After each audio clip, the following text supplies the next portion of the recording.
Thank you, darling. It's interesting how the truth can sometimes seem might malleable, depending upon your point of view. Like how those dime novels make you out to be something you're not? Jack, don't be starting trouble. No, he's right. They do tend to exaggerate. Did they exaggerate your part in taking down the Daltons? Well, I was there in the flesh, boy, so I saw what happened firsthand.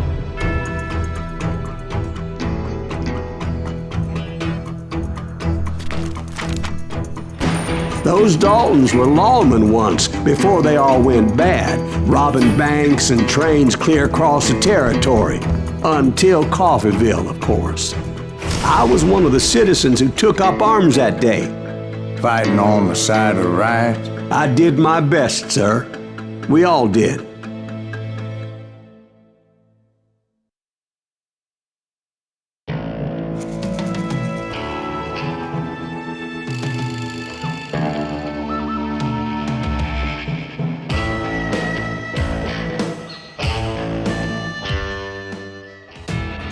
It was early morning. One of my friends was a local gunsmith, and he handed out firearms to anybody who'd take one. You see, the Daltons got it in their heads to rob 2 banks at the same time. 2 banks on the same damn street.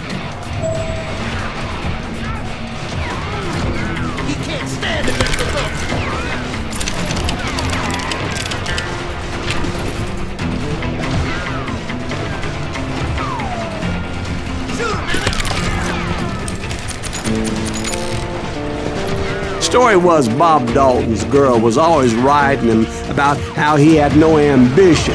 Oh, you're nobody next to Jesse James, she'd say. Finally, the bastard took his brothers to Coffeeville just to shut her up. Right. It's always the woman's fault. Well, the locals recognized the Daltons right off. Before they could get away, half the town took up arms to defend their property. Their first mistake was pulling a job in their own damn hometown. The boys grew up in Coffeeville, so everybody knew them. The bank teller tricked them, telling them the time lock on the safe wouldn't open till 9:30.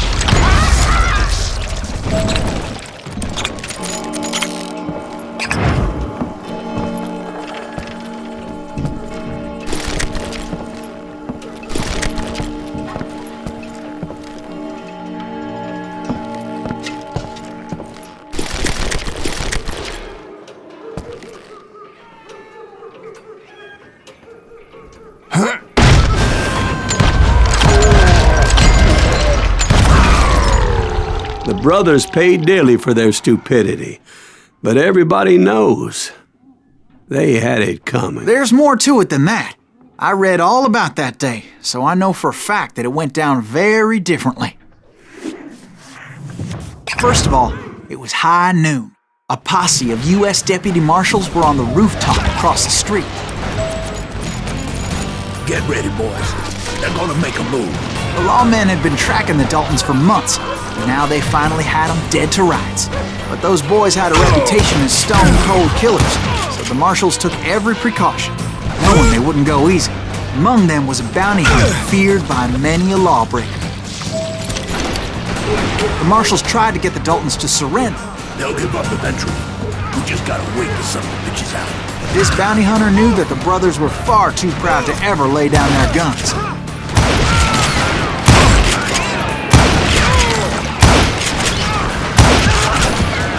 You ain't scared me.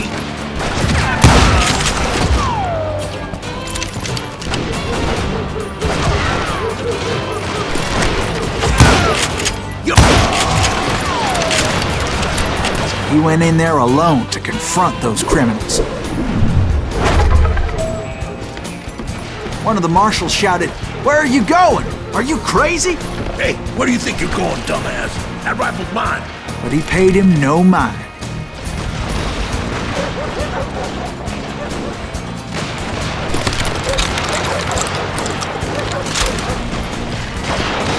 He saw a way to get around to the back of the bank.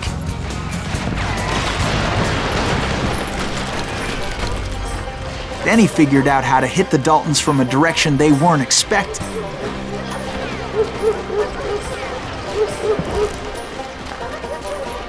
From above.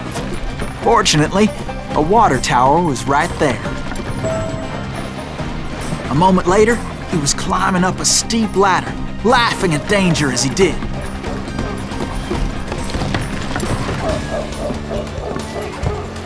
It was brave men like him who risked their lives to tame this wild country.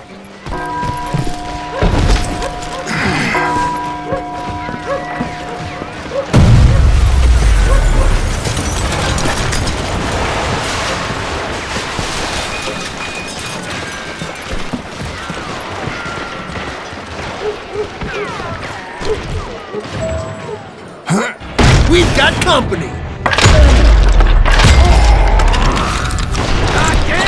Heroic men like him, who did what other men couldn't or wouldn't to make this country free. Like Jim Bowie and Davy Crockett, who died defending the Alamo.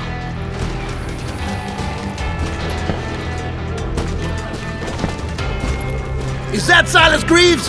Son of a bitch! That must have hurt!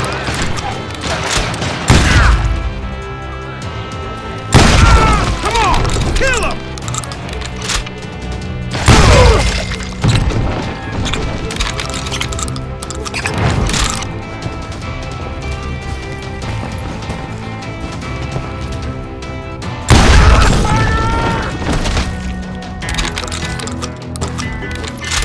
I'm gonna kill you dead!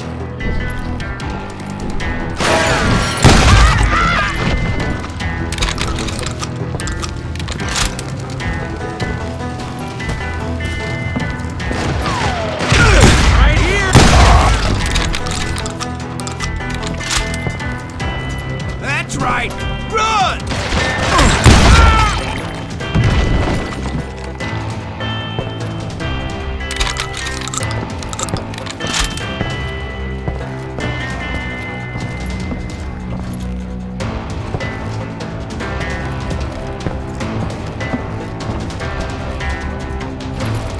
Over there!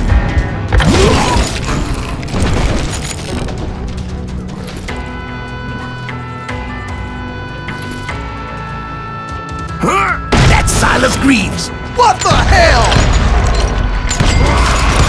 Blam! Blam! He came away victorious, taking down those thieving Daltons.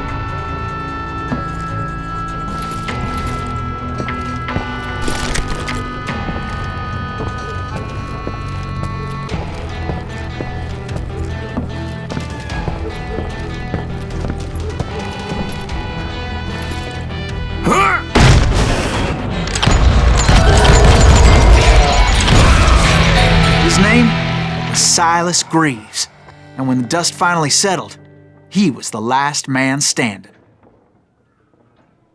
Sorry, kid, but that just wasn't the way it happened.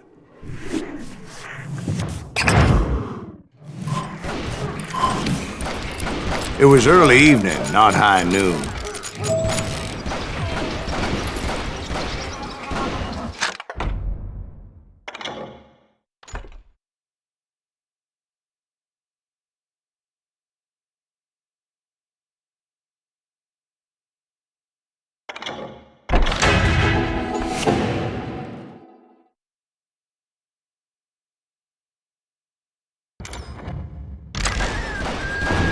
I was late to the party and Coffeyville was already up in arms. The Daltons blew up a safe and were all set to hightail it out of there. Those pathetic deputies surrounding the bank were dropping like flies.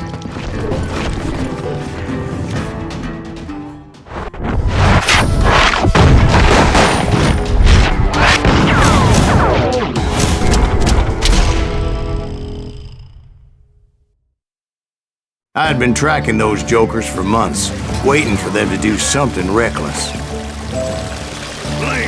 And finally, they did. Those stupid bastards decided to rob two banks at the same time in the same town where everybody knew them, but they still had friends in Coffeyville.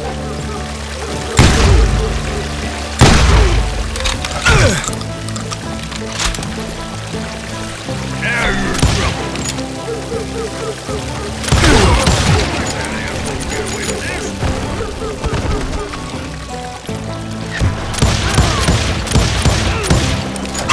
Waste your bullets. Go ahead.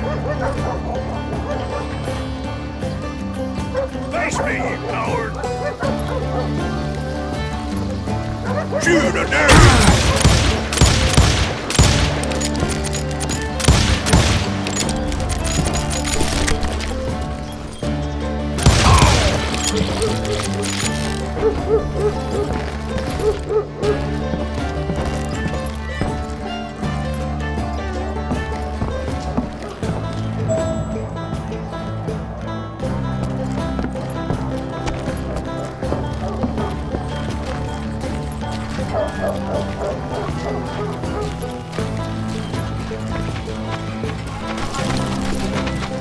Hey, we got us a hero. What's wrong with him? And those friends came after me like a pack of wild dogs, tooth and nail. They were coming at me from all directions.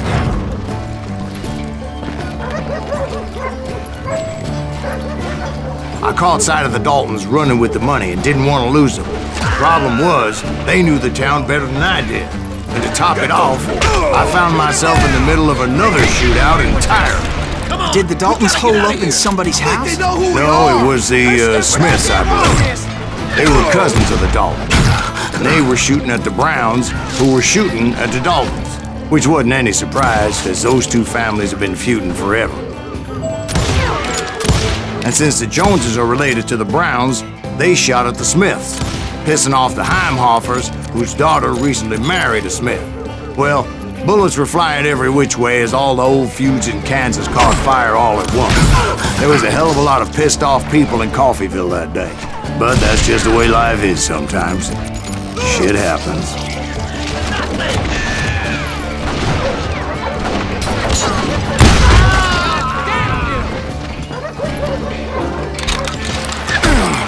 I ain't backing down.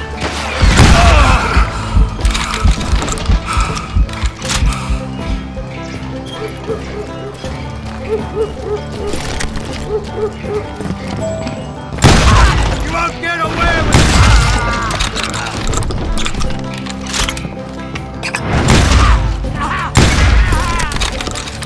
That's it for you.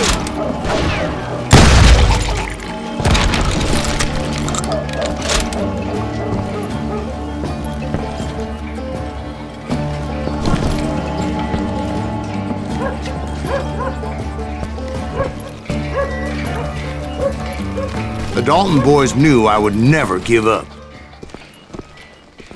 Those Daltons weren't the sharpest knives in the drawer, but they always stood together. They set a trap to slow me down and allow at least two of them to escape. The third brother stayed behind to plant me, just in case that trap of theirs didn't work.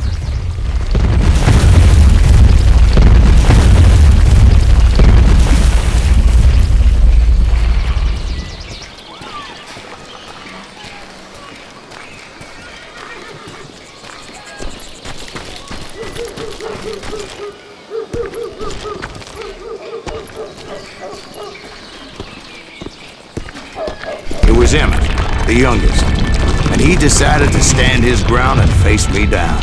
I ain't afraid of you, Silas Greaves. This is where it ends for you. He was determined to protect his brothers, and I understood how he felt. Taking me on all by his lonesome wasn't exactly a recipe for a long life. Blow your head clean off!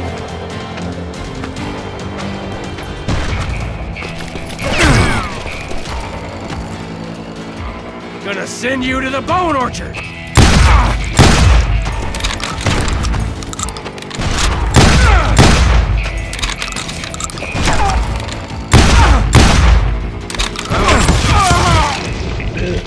But Emmett Dalton survived the robbery in Coffeyville. He's the only Dalton who did.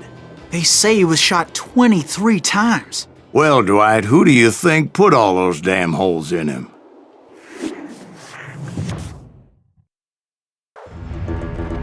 But I have to admit, that boy had grit.